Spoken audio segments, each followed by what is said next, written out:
आज की क्लास में हम पढ़ेंगे about normal reaction force in detail. Right, जितनी भी आपको इंफॉर्मेशन चाहिए अबाउट नॉर्मल रिएक्शन फोर्स वो सब आपको यहाँ पे मिल जाएगी।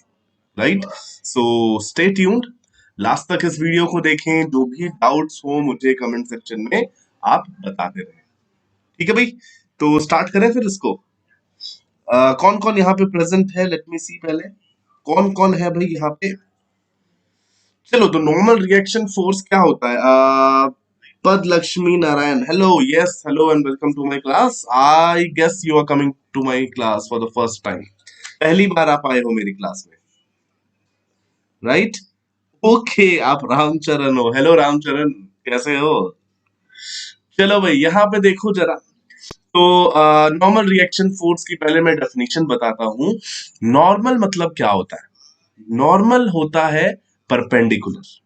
Right, so normal reaction force वो फोर्स होता है जो दो सरफेसेस के बीच में परपेंडिकुलर डायरेक्शन में लगता हो, और जो दो सरफेसेस कांटेक्ट में हो ऑब्वियसली उनके बीच में ही लगेगा।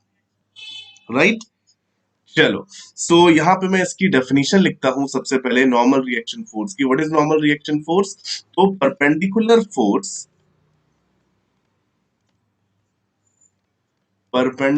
Force acting between surfaces in contact. ठीक है, ये हो गई इसकी simplest definition. Perpendicular force acting between surfaces in contact. अब इससे रिलेटेड बहुत सारे क्वेश्चंस पूछे जाते हैं, अलग अलग तरीके से, अलग अलग सिचुएशंस में आपको नॉर्मल रिएक्शन फोर्स निकालनी होती है। Right, so will start from the basics. एकदम सिंपल से क्वेश्चन से स्टार्ट करेंगे, और जल्दी से आप एंड जितने भी और लोग ऑनलाइन हैं वो सभी लोग मुझे यहाँ पे वैल्यूज बताते रहेंगे क्वेश्चन में, नॉर्मल रिएक्शन फोर्स जो मैं पूछूं उसकी। राइट, सबसे पहला एंड सबसे इजी क्वेश्चन, जल्दी से बताओ कि अगर ये बॉडी यहाँ पे है जिसका मास m है, और हमने इसको एक इस हॉरिजॉन्टल ग्राउंड पे रखा हुआ है, तो बताओ इस सरफेस, इस बॉडी की सरफेस और इस ग्राउंड सरफेस, इनके बीच में एक नॉर्मल रिएक्शन फोर्स होगा, एक फोर्स लग रहा होगा परपेंडिकुलर डायरेक्शन में। उसकी वैल्यू कितनी होगी? पहले तो मुझे इस क्वेश्चन का बताओ answer. What is the normal reaction force between this body and the ground? Comment करो जल्दी से, जल्दी जल्दी जल्दी। कोई है जो बताएगा? सबसे simple question, what is the normal reaction force between the surface and this body? कोई नहीं बता पा रहा यार, ये तो गलत बात है। देखो भाई, क्या है, हम सबसे पहले इस बॉडी का फ्री बॉडी डायग्राम बनाते हैं। राइट, फ्री बॉडी डायग्राम में क्या होगा, इस बॉडी पे जो भी फोर्सेस लग रहे होंगे हम वो यहाँ पे शो करेंगे। राइट, तो देखो यार, बॉडी पे एक ग्रेविटेशनल फोर्स लग रहा होगा डाउनवर्ड डायरेक्शन में, which is what is gravitational force? The pull of earth. Right, so weight is the gravitational force which is mg down. अगर किसी बॉडी का मास m है तो उसका वेट होगा mg, और यही वो फोर्स है जिससे अर्थ इसको पुल कर रहा होगा। राइट, अब एक बात सोचो, अगर इसके ऊपर सिर्फ mg एक्ट कर रहा होता तो ये नीचे चले जाता। नीचे इसका मोशन डाउनवर्ड डायरेक्शन में होना चाहिए, लेकिन ये डाउनवर्ड डायरेक्शन में नहीं मूव कर रहा है, इसका एक्सेलरेशन 0 है। That means what? This means that there is an upward force acting on it, right, which is balancing this mg, है ना? तो ये अपवर्ड फोर्स कौन लगा रहा होगा? तो सरफेस लगा रहा होगा इसको, इसके ऊपर अपवर्ड फोर्स ऊपर की डायरेक्शन में। राइट, सो इसको इरेज करता हूं मैं, सरफेस से ही मैं इसको बनाता हूं फोर्स को। तो लेट्स से एक फोर्स सरफेस इसको ऊपर की डायरेक्शन में लगा रहा होगा, वो नाम दे दिया मैंने n1। तो यहाँ पे as you can see that acceleration जो है इस बॉडी का 0 है, मतलब F net should be equal to 0। Right, that means net upward force should be equal to net downward force. n1 की वैल्यू जो है वो mg के इक्वल हो गई। चलो ठीक है, ये समझ आ गया आपको? चलिए, अब एक बहुत ही इंपॉर्टेंट मिसकंसेप्शन जो बच्चों के दिमाग में रहता है वो दूर करना बहुत जरूरी है। अभी यहाँ पे बताओ, क्या ये नॉर्मल रिएक्शन फोर्स N1 और mg, क्या ये एक्शन रिएक्शन पेयर है? जल्दी से बताओ।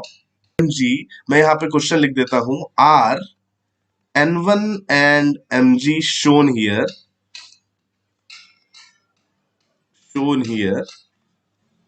are action reaction pair. जल्दी से बताओ, क्या ये एक्शन रिएक्शन पेयर है? बताओ, हाँ या ना, जल्दी से बताओ। ये बहुत ही बड़ा मिसकंसेप्शन रहता है बच्चों के दिमाग में, इसको क्लियर करना तो बहुत ही ज्यादा इंपॉर्टेंट है। देखो, राइट, जल्दी से मुझे यहाँ पे बताओ, क्या ये दोनों जो आपको mg और n1 दिख रहा है यहाँ पे, जो इस बॉडी पे लग रहा है, क्या वो एक्शन रिएक्शन पेयर है?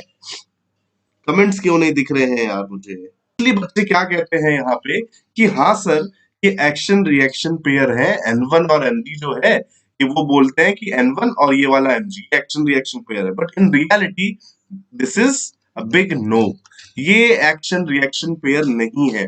क्यों नहीं है? द मेन रीजन इज, देखो यार, एक्शन रिएक्शन देखो कैसे बोला इन्होंने, इसने भी बोला ना यहाँ पे, यस यस, शिव शंभू भी बोल रहा है यस, गलत है। N1 और Mg एक्शन रिएक्शन पेयर नहीं है। एक्शन रिएक्शन पेयर की एक खास बात क्या होती है? पहली बात कि वो इक्वल एंड अपोजिट होते हैं। चलो मान लिया मैंने यहाँ पे N1 और Mg इक्वल अपोजिट तो है, लेकिन क्या ये डिफरेंट बॉडीज पे लग रहे हैं? What is the second property of action reaction pair? They act on different bodies, right? But this is a big no, because they both are acting on the same body, है कि नहीं? They both are acting on the same body. So ये action reaction pair नहीं है। तो यहाँ पे action reaction pair कौन सा है?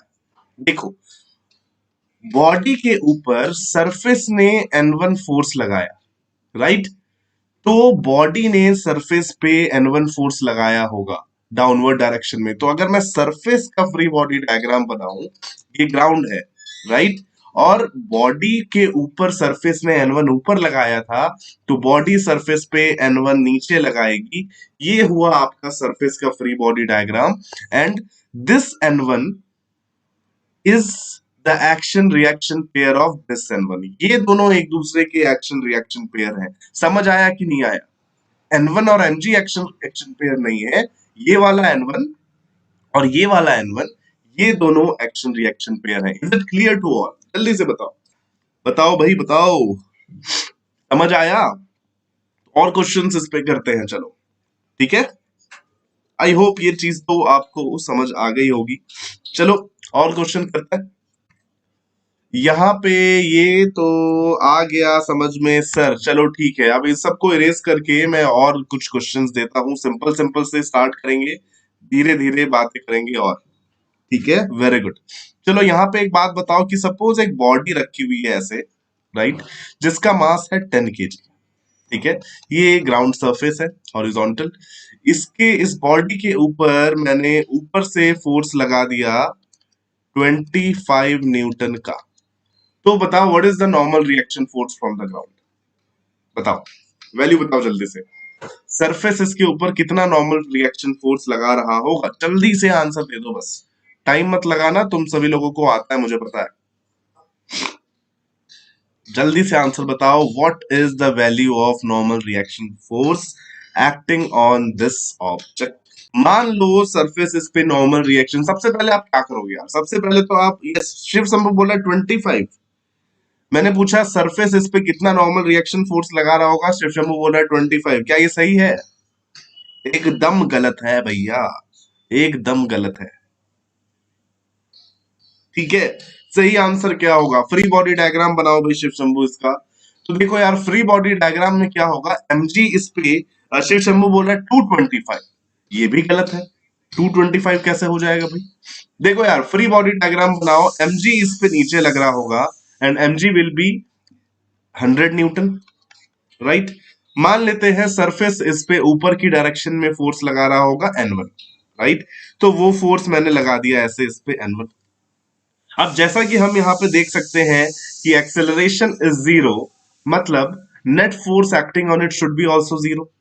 नेट फोर्स जीरो है, इसका मतलब net upward force should be equal to net downward force, right. अब नेट अपवर्ड फोर्स कौन सा है? सिर्फ N1, और नेट डाउनवर्ड फोर्स कितना है 25 और 100, मतलब 100 प्लस 25।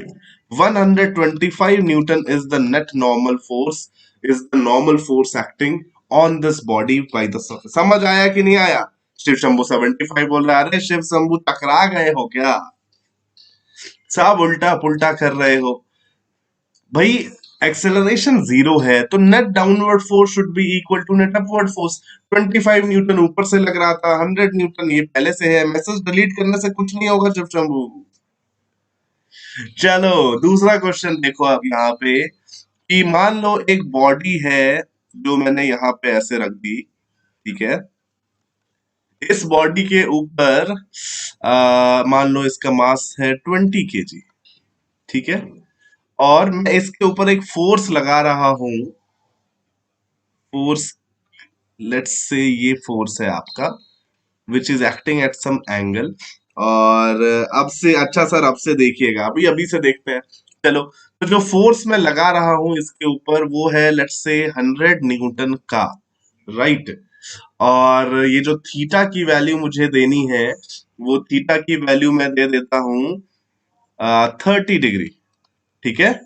तो बताओ what is the normal reaction force between the surface and this body, मतलब ग्राउंड सरफेस और इस बॉडी के बीच में नॉर्मल रिएक्शन फोर्स कितना होगा? क्वेश्चन क्लियर है? बिल्कुल शंभू जल्दी से आंसर दे दो मुझे अब। Waiting for your comments. जितने भी लोग देख रहे हैं, जो पहले आंसर बताएगा उसको मेरी तरफ से इनाम मिलेगा। इनाम में मैं क्या करूंगा आपको वो तो बाद में देखेंगे, राइट, लेकिन इनाम तो मिलेगा। जल्दी से बताओ यार। क्वेश्चन समझ आ गया? फोर्स लग रहा है 100 न्यूटन का at an angle of 30 degree from the horizontal, और इस बॉडी का मास 20 kg है, सरफेस पर रखा हुआ है। आपको बताना है, चलो दो चीज बताओ अब, एक दो चीज क्या एक ही चीज बता दो कि what is the normal reaction force. चलो मैं क्वेश्चन लिख देता हूँ, एंड एक्सेलरेशन की भी बात करते हैं। चलो, surface is frictionless, so question is, Shiv Shambhu का आंसर आया है 150। चलो वेरीफाई कर लेते हैं। और किसी को लगता है शिव शंभू का आंसर सही है? किसी को नहीं लगता? कोई कमेंट नहीं कर रहा है। देखो भाई, तो फोर्स हमारा एक एंगल थीटा पे लग रहा है, तो जब भी हमारा फोर्स किसी एंगल थीटा पे लगता है तो आप चाहो तो उस फोर्स को दो कंपोनेंट्स में डिवाइड कर सकते हो। शैडो गेमिंग बोल रहा है यस सर, ओके, मतलब सही है शिव शंभू का आंसर। तो अगर फोर्स किसी एंगल थीटा पे लग रहा है तो उसके दो कंपोनेंट्स होंगे, एक आप F cos theta horizontal direction में लिख सकते हो और एक F sine theta vertical direction में लिख सकते हो। यहाँ पे फोर्स 100 है, तो यहाँ पे इसका जो हॉरिजॉन्टल कंपोनेंट आएगा वो आएगा 100 कॉस 30। कॉस 30 इज कितना होता है? Cos 30 √3/2, right. तो 50 √3 न्यूटन तो इस पे हॉरिजॉन्टल डायरेक्शन में लग रहा होगा, और इसका जो वर्टिकल कंपोनेंट होगा वो होगा 100 साइन 30। साइन 30 इज 1/2, मतलब 50 न्यूटन लग रहा होगा ऊपर, ठीक है। ये तो हमने इस फोर्स को कंपोनेंट में डिवाइड कर दिया। अब डिवाइड कर ही दिया है तो इसको हटा दो, मेन जो हमारा फोर्स था एफ, ये हट गया, ठीक है। अभी इस पे mg नीचे लग रहा होगा और सरफेस नॉर्मल लगा रहा होगा, तो mg नीचे लगा दो, mg होगा हमारा 200 न्यूटन, और सरफेस इस पे ऊपर के डायरेक्शन में फोर्स लगा रहा होगा N1, राइट। सही आंसर है शिव शंभू।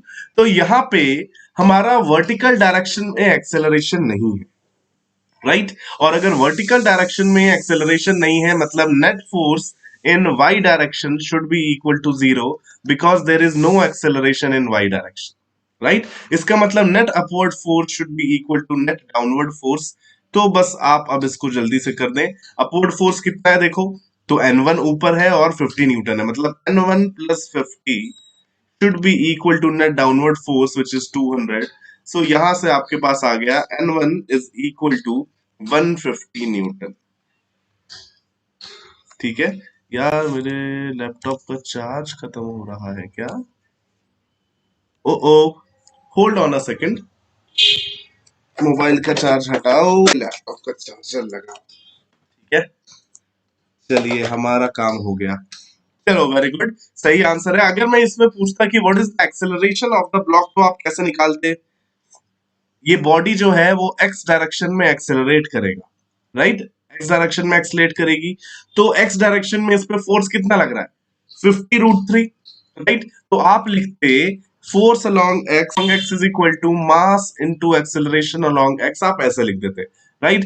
फोर्स जो है एक्स डायरेक्शन में वो है 50√3 is equal to mass into acceleration along x, zero ने जीरो को मार दिया, तो एक्सेलरेशन अलोंग एक्स की जो वैल्यू आती वो आती 5√3 डिवाइडेड बाई 2, राइट। तो इतना मीटर पर सेकंड स्क्वायर के एक्सेलरेशन से ये राइट डायरेक्शन में चलता। तब तो समझ आ गया इतना। चलो अब ये जल्दी से एक और क्वेश्चन करो। हर तरीके के क्वेश्चन देखेंगे, लिफ्ट वाले क्वेश्चन भी देखेंगे। सपोज ऐसे क्वेश्चन होते हैं ना कि लिफ्ट के बेस पे क्या लगाया हुआ है, एक वेइंग मशीन लगाई हुई है, तो आपको रीडिंग बतानी होती है कि बताओ कितना रीड करेगा, वो क्वेश्चन भी देखेंगे। एक ये क्वेश्चन तो जल्दी से बता दो यार, 10 kg, 5 kg, 2 kg, जल्दी से बताओ normal reaction force her surface पे कितना होगा, राइट। क्वेश्चन में थोड़ा सा चेंज कर देता हूं मैं, राइट। ये तो बच्चे वाला हो गया एकदम, बता ही दोगे। मान लो ये पूरा सिस्टम जो है ये एक लिफ्ट में रखा हुआ है, राइट, और लिफ्ट जा रही है ऊपर with the velocity of 5 metre per second. मान लो जो सबसे ऊपर वाला सरफेस है 2 kg वाला, उसके नीचे का नॉर्मल n1 है, राइट। उसके बाद वाला जो सरफेस है, मान लेते हैं कि यहाँ पे जो नॉर्मल रिएक्शन है वो n1 है, यहाँ पे जो नॉर्मल रिएक्शन है वो n2 है, और यहाँ पे नॉर्मल रिएक्शन फोर्स n3 है। तो you have to tell me the value of n1, n2 and n3। ठीक है भाई, n1, n2 और n3 की वैल्यू आपको मुझे बतानी है। कैसे बताओगे? फ्री बॉडी डायग्राम बनाना है यार, और कुछ भी नहीं करना है। स्टार्ट करो ना, 2 kg की बॉडी का फ्री बॉडी डायग्राम बनाओ जरा।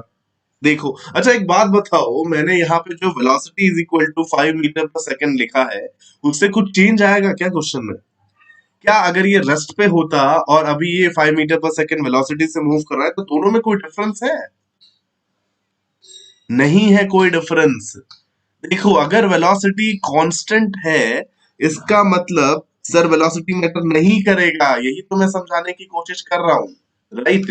वेलोसिटी कांस्टेंट है मतलब एक्सेलरेशन जीरो है, राइट। एक्सेलरेशन जब होता तब मैटर करता, जो कि मैं नेक्स्ट क्वेश्चन में आपको दूंगा, राइट। वेलोसिटी चाहे ऊपर हो नीचे हो, लेकिन अगर कांस्टेंट है तो कोई भी फर्क नहीं पड़ने वाला है। जैसे देखो, आप जब 2 kg का फ्री बॉडी डायग्राम बनाओगे, राइट, तो 2 kg का फ्री बॉडी डायग्राम कैसा होगा? देखो ये मैंने बना दिया 2 kg, mg इस पे लग रहा होगा नीचे 20 न्यूटन, और नॉर्मल रिएक्शन फोर्स इस पे लग रहा होगा ऊपर की डायरेक्शन में। कौन लगा रहा होगा नॉर्मल इस पे? तो 5 kg इस पे ऊपर नॉर्मल लगा रहा होगा। गुड, ये बॉडी का भी एक्सेलरेशन जीरो है, इसका मतलब net force on 2 kg is zero. तो इसका मतलब n1 की वैल्यू हो गई 20 न्यूटन। किसी को कोई परेशानी नहीं हुई। ऐसे ही आप 5 kg का फ्री बॉडी डायग्राम बनाओगे, तो 5 kg का फ्री बॉडी डायग्राम देखो, ये सही बोला शिव शंभू ने, जल्दी से फटाफट बता दिया, बस वेलोसिटी वाले में डाउट था। तो 5 kg के फ्री बॉडी डायग्राम में देखो, mg तो नीचे लग रहा होगा 50 न्यूटन, 50 न्यूटन नीचे लग रहा होगा। अब देखो 5 kg ने 2 kg पे नॉर्मल लगाया था ऊपर की डायरेक्शन में, तो by Newton's third law 2 kg 5 kg पे लगाएगा normal same n1 in downward direction. ठीक है, तो ये n1 हमने लगा दिया। 10 kg 5 kg पे एक फोर्स लगा रहा होगा ऊपर के डायरेक्शन में, राइट। वो फोर्स क्या है? उसकी वैल्यू हमने लिखी है n2, नॉर्मल रिएक्शन फोर्स। ठीक है, अब देखो n1 की वैल्यू तो हम ऑलरेडी निकाल चुके हैं 20 न्यूटन। अब acceleration of this 5 kg block is also zero, ये हम देख चुके हैं, राइट। इसका भी एक्सेलरेशन जीरो है, मतलब नेट फोर्स इसके ऊपर भी जीरो ही होगा। मतलब net downward force should be equal to net upward force. Net downward force हो गया आपका 50 + 20 70, एंड नेट अपवर्ड फोर्स बस n2 है, तो n2 की वैल्यू आ गई आपके पास 70 न्यूटन, राइट। सिमिलरली आप 10 kg का बनाओगे, 10 kg का तो आप अगर ऐसे भी कंसिडर कर लो, अगर आपको इजी वे में करना है तो आप ऐसा करो, इस पूरे को एक सिस्टम मान लो। 10 kg 5 kg और 2 kg को अगर आपने एक सिस्टम मान लिया ऐसे, राइट, तो टोटल मास कितना हो गया? देखो 17 kg हो गया, 3 kg हो गया, तो इस पे mg लग रहा होगा नीचे, राइट, 170 न्यूटन। ठीक, और मान लो सरफेस इस पे ऊपर लगा रहा है n3, तो इसका भी एक्सेलरेशन जीरो है, इसका मतलब n3 should be equal to 170 newton. Net force zero होना चाहिए। समझ आया भाई? ठीक है, तो ये तो यार सिंपल था, ये ऐसे हो गया। आप इसको एक बॉडी भी कंसिडर कर सकते हो, तो आपको इंटरनल फोर्सेस जो है N1 N2 ये सब आप फिर इग्नोर कर सकते हो, क्योंकि आप क्या लिखते हो सेकंड लॉ ऑफ मोशन में, F external is equal to F net external is equal to mass into acceleration, आप ये लिखते हो। इंटरनल फोर्सेस की वजह से कभी मोशन नहीं होगा, कार के अंदर बैठ के आगे वाली सीट पे धक्का मारने से कार आगे नहीं चलेगी, राइट। मुझे याद है जब मैं छोटा था तो ट्रेन से जब हम ट्रैवल करते थे तो डैडी क्या करते थे, जैसे जब ट्रेन हॉर्न वॉर्न देती होगी, राइट, तो डैडी दिमाग लगाते थे, यस, तो वो क्या करते थे, वो ट्रेन में बैठ के जब ट्रेन चलने वाली होती थी तो वो सीट पे ऐसे धक्का लगाते थे, राइट, और फिर जब ट्रेन चल जाती थी तो बोलते थे देखो ट्रेन चला दी मैंने, इतना दम है मेरे में, राइट।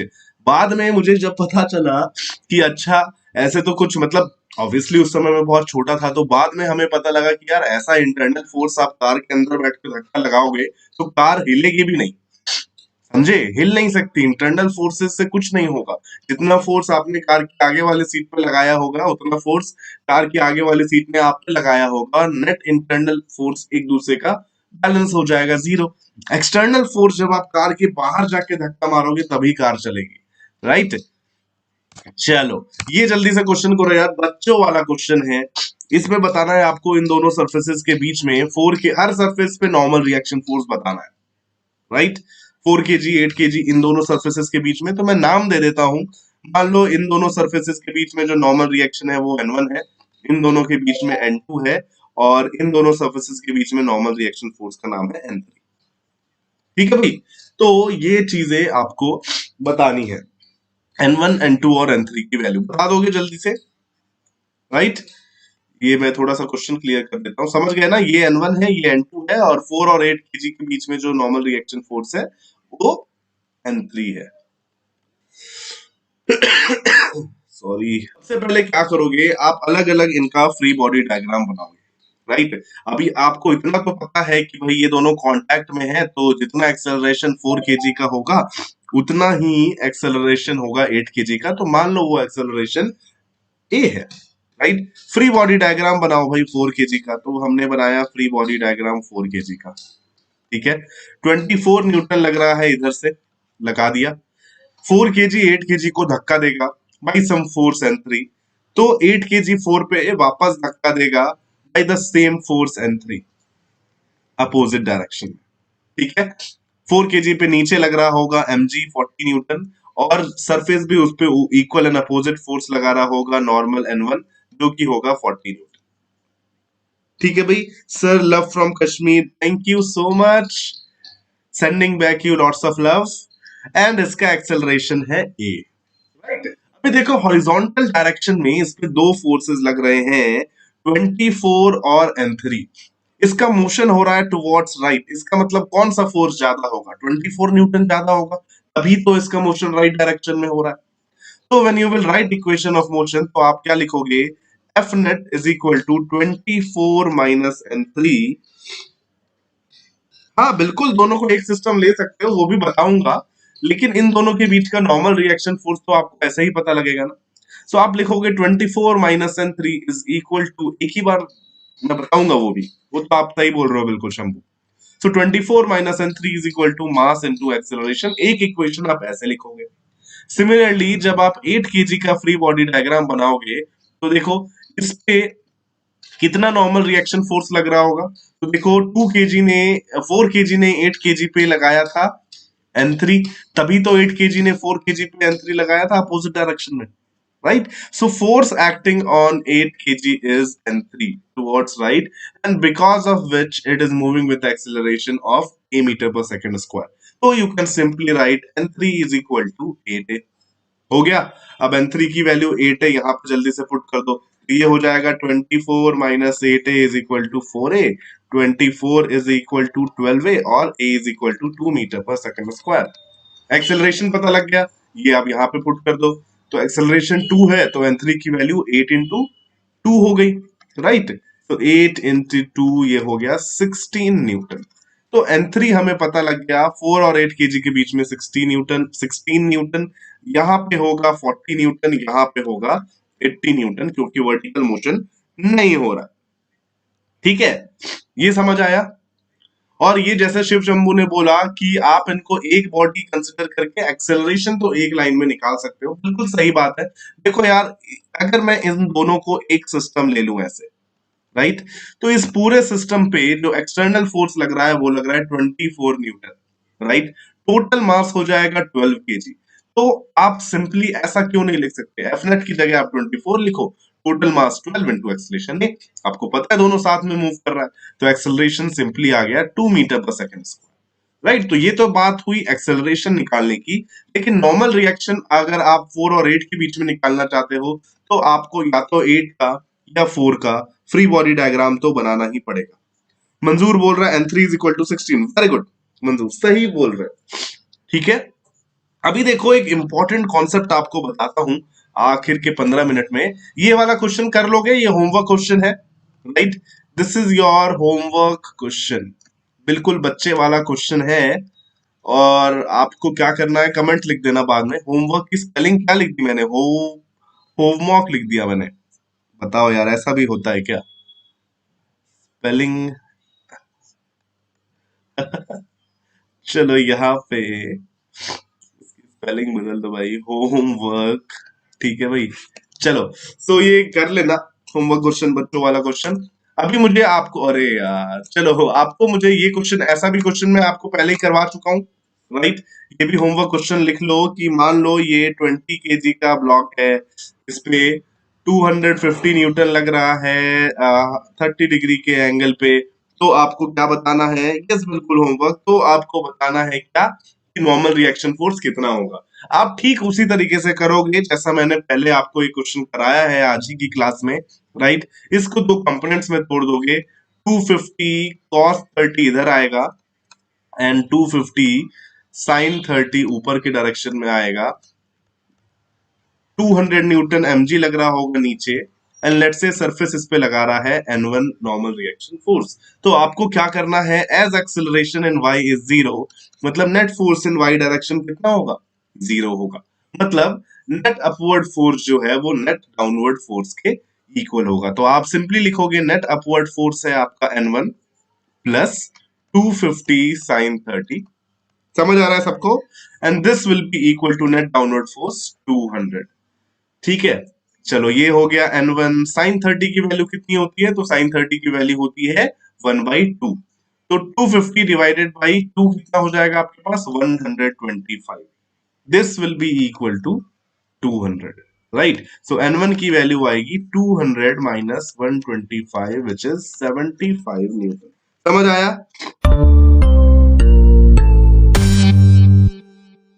एक जरा इंक्लाइंड प्लेन पे देख लो, what is the normal reaction force between the wedge and the block। तो मान लो एक बॉडी है जिसका मास m है, ठीक है।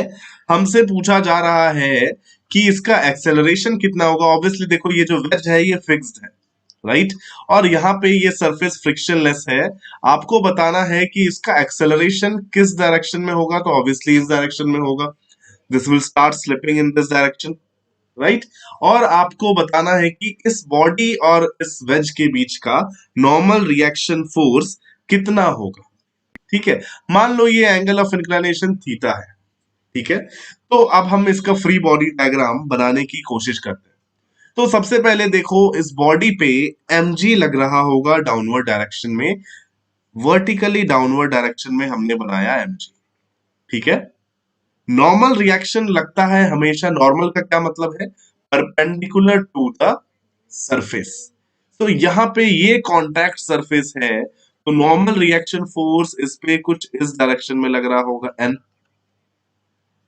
ठीक है। अब देखो यार, ये नॉर्मल तो ठीक है, mg टेढ़ा मेढ़ा आ रहा है, राइट। जनरली हम क्या चाहते हैं हमेशा, we always want to break the force into components parallel to the motion and perpendicular to the motion, right. तो यहाँ पे देखो यार, पहले आप थोड़ा सा कंस्ट्रक्शन देख लो। ये एंगल अगर थीटा है, ये एंगल 90 है, तो ये एंगल कितना होगा, ये होगा 90 माइनस थीटा, राइट। और अगर ये एंगल 90 माइनस थीटा है, तो उसके बगल वाला ये वाला एंगल कितना आएगा, देखो this 90 minus theta plus this angle is also 90, मतलब ये एंगल हो जाएगा आपका थीटा। चलो, सो अभी देखो हमें एक बात पता लगी कि अगर ये वाला एंगल हमारा थीटा है तो ये वाला एंगल भी थीटा हो जाएगा। अब मैं कुछ फालतू की चीजें यहाँ पे इरेज कर देता हूँ, कंस्ट्रक्शन वाला इसका काम नहीं है, इसका भी काम नहीं है, राइट। तो हमने यहाँ पे एंगल बता दिया कि वो एंगल थीटा, तो ये वाला एंगल भी हो गया हमारा थीटा। अब देखो mg के कंपोनेंट्स लेंगे, ठीक है। अगर mg के कंपोनेंट्स लोगे तो आपको याद होगा कैसे लेते हैं। इस डायरेक्शन में कौन सा कंपोनेंट आएगा in the direction perpendicular to incline, जल्दी से बताओ। इस डायरेक्शन में जो कंपोनेंट आएगा वो आएगा mg cos थीटा, राइट। हमेशा ये वाला फिगर याद रखना, अगर ये f है ये थीटा है तो along theta F cos theta आएगा, in the direction perpendicular F sine theta आएगा, राइट। तो यहाँ mg cos थीटा और mg sin थीटा इसको along the incline plane downward direction में खींच रहा है। समझ आया? तो अभी एक बात बताओ, इस बॉडी पे अगर आप नेट फोर्स देखोगे in the direction perpendicular to incline, तो in the direction perpendicular to incline तो इसका मोशन होगा नहीं, ऐसे तो मोशन होने नहीं वाला इस डायरेक्शन में, राइट। इसका मतलब एन की वैल्यू और mg cos थीटा की वैल्यू इक्वल होनी चाहिए, तभी एक्सेलरेशन नहीं हो रहा है। समझ आया? सो नॉर्मल रिएक्शन फोर्स कितना आ गया यहाँ पे, यहाँ पे जो नॉर्मल रिएक्शन फोर्स आया है उसकी वैल्यू हो गई आपके पास mg cos थीटा। एंड ऐसा क्यों हो रहा है, बिकॉज एफ इन, यहाँ पे देखो ये वाला मैं एक्स एक्सिस ले रहा हूं और ये वाला मैं वाई एक्सिस ले रहा हूं, तो मैं लिख सकता हूं कि force in y direction should be zero because acceleration in y direction was zero, ठीक है, as acceleration in y was zero. चलो अब बताओ एक्स डायरेक्शन में जो इसको एक्सेलरेशन मिल रहा है वो किसकी वजह से मिल रहा है, वो सिर्फ और सिर्फ mg sin थीटा की वजह से मिल रहा है, राइट। तो आप क्या लिखोगे कि force along x is equal to mg sin theta and this will be equal to mass into acceleration along x। यहां से आपको जो एक्सेलरेशन मिलेगा x डायरेक्शन में वो कितना मिलेगा, mg sin theta divided by m, मतलब g sin थीटा। तो इस एक्सेलरेशन से block along the incline plane नीचे जाना शुरू करेगा। समझ गए? और नॉर्मल रिएक्शन फोर्स हमेशा mg के इक्वल नहीं होता है, ये यहां से हमें पता लग गया। It depends obviously on different situations, normal reaction बदलता रहेगा, ठीक है। समझ आया, राइट। अब बात करते हैं थोड़ा वेइंग मशीन की, कि जो वेइंग मशीन होता है वो क्या मेजर करता है, और वेइंग मशीन के अलग अलग क्वेश्चंस आते हैं, राइट। तो उन क्वेश्चंस को आपको कैसे सॉल्व करना है, ठीक है। तो सबसे पहले इसको आपको जो कॉन्सेप्ट समझना है वो ये है कि वेइंग मशीन जो रीडिंग देता है, जैसे सपोज करते हैं कि ये एक वेइंग मशीन रखा हुआ है, राइट, और इस वेइंग मशीन के ऊपर आप खड़े हो, ठीक है, तो ये हो आप और आप इस तरीके से वेइंग मशीन के ऊपर खड़े हो, ठीक है। तो वेइंग मशीन किस चीज की रीडिंग देता है, वेइंग मशीन रीडिंग देता है नॉर्मल रिएक्शन फोर्स की, right. Machine normal reaction force की रीडिंग देता है। अगर आपने इसके ऊपर कोई ऑब्जेक्ट रखा है वेइंग मशीन के ऊपर, तो वेइंग मशीन इसके ऊपर एक नॉर्मल रिएक्शन फोर्स लगा रहा होगा, राइट। उसी नॉर्मल रिएक्शन फोर्स की रीडिंग बताता है वेइंग मशीन, राइट। सो यहां पे मैं एक आपको नोट लिख देता हूं बस, कि weighing machine gives you, या weighing machine reads the value of, reads, यार स्पेलिंग देख लो, weighing machine reads the value of normal reaction force, ठीक है। चलो, तो इससे ये सबसे इंपॉर्टेंट कॉन्सेप्ट है, इससे रिलेटेड हम कुछ क्वेश्चंस देखते हैं, ठीक है। सो मान लो आप एक लिफ्ट में हो, ठीक है, एंड लिफ्ट जा रही है ऊपर with some acceleration of, let's say a ले लेते हैं, पहले जनरल ले लेते हैं, जनरल सिनेरियो देखते हैं। मान लो लिफ्ट जा रही है ऊपर विथ एक्सेलरेशन ऑफ ए, ठीक है, आपका मास है m, आपको बताना है कि ये जो वेइंग मशीन है जो सरफेस पे लगा हुआ है उसकी रीडिंग कितनी होगी, ठीक है, तो आपको क्या कैलकुलेट करना है, आपको सिर्फ नॉर्मल रिएक्शन फोर्स कैलकुलेट करना है इस बॉडी और इस सरफेस के बीच में। ठीक, तो फ्री बॉडी डायग्राम बनाओ। लेट्स से मैं इस बॉडी का फ्री बॉडी डायग्राम बनाता हूं। तो देखो यार, मैंने इसको एक ब्लॉक में कन्वर्ट कर दिया है, फ्री बॉडी डायग्राम बनाने में आसानी होगी, राइट। इस पे देखो mg नीचे लग रहा होगा, लग गया mg नीचे। ठीक, नॉर्मल रिएक्शन फोर्स इस पे ऊपर की डायरेक्शन में सरफेस लगा रहा होगा, तो हमने नॉर्मल रिएक्शन फोर्स लगा दिया n1। और इसका एक्सेलरेशन हो रहा है a, डाउट है पूछो शिव शंभू, डाउट पूछो। और इसका एक्सेलरेशन हो रहा है a ऊपर की डायरेक्शन में, जल्दी से डाउट पूछो। अब एक बात देखो, अगर इसका एक्सेलरेशन ऊपर लग रहा है, एक्सेलरेशन ऊपर हो रहा है, इसका मतलब ऊपर के डायरेक्शन में जो फोर्स लग रहा है वो नीचे वाले फोर्स से बड़ा होना चाहिए। मतलब n1 should be greater than mg, तभी तो ऊपर एक्सेलरेट कर रहा है, राइट। तो जब आप नेट फोर्स लिखोगे इस बॉडी पे, तो नेट फोर्स क्या होगा, n1 माइनस mg। बताओ भाई, मैं देख रहा हूं आपको, आप डाउट को बताओ, I am checking the comments. तो आप जब लिखोगे यहाँ पे एफ नेट, तो एफ नेट की जगह आपको क्या लिखना पड़ेगा, एफ नेट की जगह आपको लिखना पड़ेगा n1 माइनस एम जी। तो यहाँ पे मैंने लिखा n1 माइनस एम जी, और ये मास इनटू एक्सेलरेशन के इक्वल होना चाहिए। शिव शंभू का इतना बड़ा मैसेज आया है कि सर अगर हम लोग एक एग को रोड पर गिराएंगे तो वो टूट जाता है, लेकिन उसी एग को अगर किलो पर गिराएंगे तो नहीं टूटेगा, ऐसा क्यों? भाई देखो क्या है, देखो मैं यहाँ पे, अच्छा यहाँ पे बस मैं इसके n1 की वैल्यू लिख देता हूँ। n1 हो गया mg प्लस ma, फिर बताता हूँ Shiv Shambhu, right, mg plus a। तो यहाँ पे आप देख सकते हैं कि नॉर्मल रिएक्शन फोर्स जो है उसकी जो वैल्यू है वो आ रही है mg से ज्यादा mg प्लस a। तो आपने बहुत बार फील किया होगा कि जब लिफ्ट ऊपर जाती है तो आपको भारी भारी महसूस होता है, राइट। तो उसका रीजन क्यों, क्या है, उसका रीजन यही है कि नॉर्मल रिएक्शन फोर्स जो सरफेस आपको दे रहा है वो बढ़ जाता है, राइट। तो मान लो एक एग्जांपल में कि इस बॉडी का एक्चुअल मास था 50 केजी और लिफ्ट जा रही थी ऊपर with the acceleration of 2 metre per second square, right. तो इस केस में जो नॉर्मल रिएक्शन फोर्स आएगा वो कितना आएगा, देखो 50 और g प्लस ए हो जाएगा 10 प्लस 2 12, राइट। तो 12 फाइव जा कितना हो गया 60। तो ये आपको 600 न्यूटन शो करेगा। और अगर वेइंग मशीन का जो अगर मास जो आप देखोगे, जो रीडिंग शो करेगा वो होगा 60 केजी का। समझ आया? तो आपका एक्चुअल मास है 50 केजी, लेकिन अगर lift 2 metre per second second square से एक्सेलरेशन से ऊपर जा रही है तो वेइंग मशीन 60 केजी शो कर देगा। चलो देखो, अब शिव शंभू का मैं क्वेश्चन जरा यहाँ पे क्लियर करता हूँ। क्वेश्चन था कि भाई अगर एक एग है, उसको मैं थोड़ा ब्लैंक पेज पे क्लियर करता हूँ, ठीक है, स्क्रीन शुड बी ब्लैक। चलो, सो एक एग है, ये एग को पहले आपने डाला ग्राउंड पे, किसी एच हाइट से आपने इसको ड्रॉप किया है ग्राउंड सरफेस पे, हार्ड सरफेस पे, राइट। तो ये टूट क्यों जाता है? लेकिन अगर आप इसी एग को किसी एक पिलो पे डाल रहे हो, इतना मस्त सा पिलो है, राइट, तो ये क्यों नहीं टूट रहा? इसको भी मैंने एच हाइट से ही ड्रॉप किया, ठीक है। क्या रीजन है?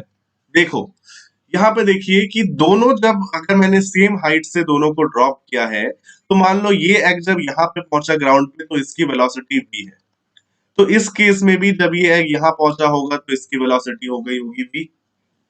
ठीक, जैसे ही ये टकराएगा ग्राउंड से तो इसकी वेलोसिटी जो हो जाएगी वो कितनी हो जाएगी टकराने के बाद? टकराने के बाद इसकी वेलोसिटी हो जाएगी 0, right. So change in momentum की मैं बात करूं तो लेट्स से कि इसका मास जो था वो था m, राइट। सो इस केस में, ग्राउंड वाले केस में, जो चेंज इन मोमेंटम आया है वो कितना आया है, देखो m इंटू वी माइनस, ये तो आपका है इनिशियल मोमेंटम, सॉरी, राइट, और फाइनल 0 है, तो 0 माइनस mv, मतलब माइनस mv का चेंज इन मोमेंटम आया है, राइट। इस केस में कितना चेंज इन मोमेंटम आएगा? तो इस केस में भी चेंज इन मोमेंटम यही आएगा, फाइनल तो 0 है टकराने के बाद और इनिशियल है आपका mv, तो यहाँ पे भी आपका चेंज इन मोमेंटम mv है। लेकिन दोनों में डिफरेंस क्या है? डिफरेंस ये है कि ग्राउंड से जैसे ही ये टकराएगा तो बहुत ही छोटे से टाइम ड्यूरेशन में इसकी वेलोसिटी जीरो हो जानी है, टकराते ही इसका वेलोसिटी जीरो हो जाएगा। मतलब delta t is very small, ठीक है। और पिलो के केस में क्या होगा कि जो इसकी वेलोसिटी जीरो होगी, उसकी जीरो वेलोसिटी होने में थोड़ा टाइम लगेगा, राइट। वो पिलो के अंदर जाएगा, टाइम थोड़ा सा बढ़ जाएगा। So delta t is larger. अब देखो, फोर्स जो हमने पढ़ा था वो क्या होता है, delta P by delta T. तो यहाँ पे डेल्टा पी तो कांस्टेंट है, दोनों में डेल्टा पी सेम था, देखो minus m v minus m v, right. तो जिसका डेल्टा टी छोटा होगा, डिनोमिनेटर छोटा होगा, तो फोर्स बढ़ जाएगा ना, है कि नहीं। तो देखो, डिनोमिनेटर किसका छोटा है, ग्राउंड वाले केस में डेल्टा टी बहुत छोटा है तो फोर्स बहुत बढ़ जाएगा। यही इतना बड़ा फोर्स जो लगता है, इसी की वजह से एग टूट जाता है जब ग्राउंड पे गिरता है। ये सेम चीज होती है ना, जब आप बॉलर हो, सपोज आपने बॉल फेंकी, राइट। देखो यार, एक और एग्जांपल देखो कि जब कोई फील्डर बॉल को कैच करता है, राइट, तो दो तरीके हैं। आपने अगर बॉल को ऐसे ही कैच कर लिया बिना हाथ को पीछे ले जाए तो चोट ज्यादा लगेगी। लेकिन अगर आप बॉल बहुत ऊपर से आ रही है, आपने हाथ को ऐसे पीछे ले गया, राइट, तो अगर आप, अच्छा पीछे छुप जा रहा है, सॉरी सॉरी सॉरी, तो ये वाला पोर्शन पीछे छुप जा रहा है, मैं यहां लिख देता हूं। देखो, इसके लिए भी delta p minus m v है, राइट, और delta t is larger. Sorry sorry, मैं देख गया, इसके लिए भी डेल्टा टी क्या है, ज्यादा है। ये ऊपर वाला तो दिख रहा है ना, ऊपर वाला देखो यहाँ पे, ये चीज मैंने यहाँ पे लिख दी है, ठीक। सो अगर डेल्टा टी छोटा होगा तो फोर्स बढ़ जाएगा ना, बताओ, क्योंकि डेल्टा पी तो कांस्टेंट है, दोनों के लिए माइनस एम है, यहाँ के लिए भी माइनस एम है, यहाँ के लिए भी माइनस एम है, ठीक। तो न्यूमरेटर तो सेम है दोनों के लिए, लेकिन डिनोमिनेटर पहले वाले केस में, ग्राउंड वाले केस में डिनोमिनेटर छोटा है, मतलब फोर्स बड़ा हो जाएगा। समझ आया कि नहीं आया, जल्दी से मुझे बताओ। फोर्स बड़ा हो जाएगा ना ग्राउंड के केस में, इसी एक्स्ट्रा फोर्स की वजह से टूट जाता है आपका अंडा, ठीक है भाई।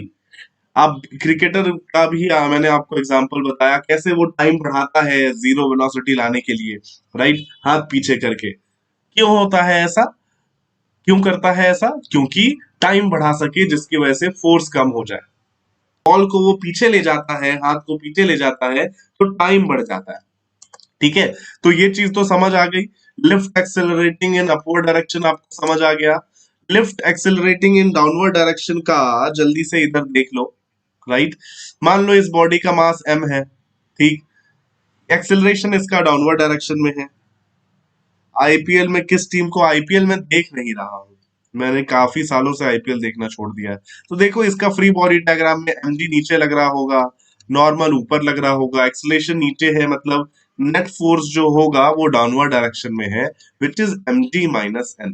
This will be equal to mass into acceleration. यहाँ से जब आप n की वैल्यू निकालोगे तो वो आएगा mg minus ma, which is mg minus a।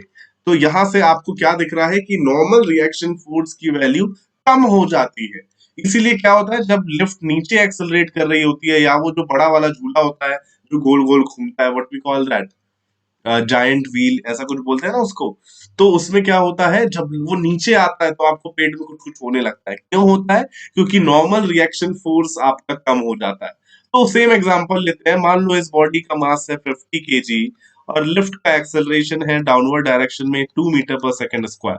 तो बताओ ये वेइंग मशीन कितना रीड करेगी, ये जिस वेइंग मशीन पे खड़ा है, राइट, कितना रीड करेगी। तो देखो, weighing machine normal reaction force read करती है, एम की जगह 50 डाल दो, ठीक है, फिर जी की जगह 10 और ए की जगह 2, तो 50 इंटू 8 40 के जी आ गया, मतलब 400 न्यूटन आएगा आपका नॉर्मल रिएक्शन फोर्स। लेकिन अगर वेइंग मशीन की रीडिंग मास शो करती है तो वो 40 केजी ही शो करेगी, कम शो कर रही है, राइट। एक्चुअल मास इसका 50 केजी है, लेकिन ये शो कितना करेगा, 40 केजी। समझ गए। सो ऐसे ही क्वेश्चंस बहुत सारे आते हैं, और भी क्वेश्चंस करेंगे नेक्स्ट क्लास में। और नेक्स्ट क्लास में टेंशन फोर्स भी पढ़ेंगे, कंबाइंड क्वेश्चंस भी देखेंगे टेंशन और नॉर्मल के। So stay tuned. चलिए ठीक है। So have a nice day. Class and करता हूं मैं यहाँ पे। राइट, फिर से नेक्स्ट क्लास में मिलेंगे। Tata bye bye. सब्सक्राइब कर लो, शेयर कर दो अपने फ्रेंड्स के साथ इस वीडियो को। ठुका है मेरे नगमों को कर्मों ने सदमों के पानी से भिगोया। मैंने खुद को खत्म करे खुद से ही खुद में ही खुद को पिरोया।